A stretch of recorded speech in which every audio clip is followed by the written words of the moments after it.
আজ আমরা দেখাচ্ছি প্রায় ৪০০ বছরের পুরনো একটি রাজবাড়ি।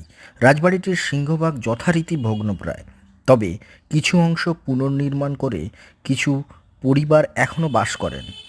কালের অমোঘ নিয়মে জরাজীর্ণ গ্রাস করেছে পুরো রাজবাড়িটি। বন্ধুরা, আজ আমরা কথা বলছি কাশীপুর রাজবাড়ি নিয়ে।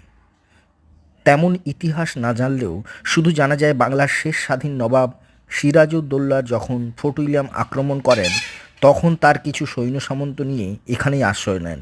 যশোর জেলার জমিদার বংশের প্রতিষ্ঠাতা কালীশঙ্কর দত্ত রায়ের পৌত্র ছিলেন রামরতন দত্ত রায়।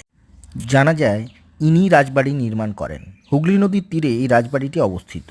অনেকে বলেন এটি নাকি হন্টেড হাউস, অনেকে বলেন অশরীরী দেখা যায় রাত্রে। রাজবাড়িটি ভগ্নপ্রায়, মানুষের যাতায়াত খুব একটা নেই, তাই রাতে আরও নির্জন হয়ে যায়।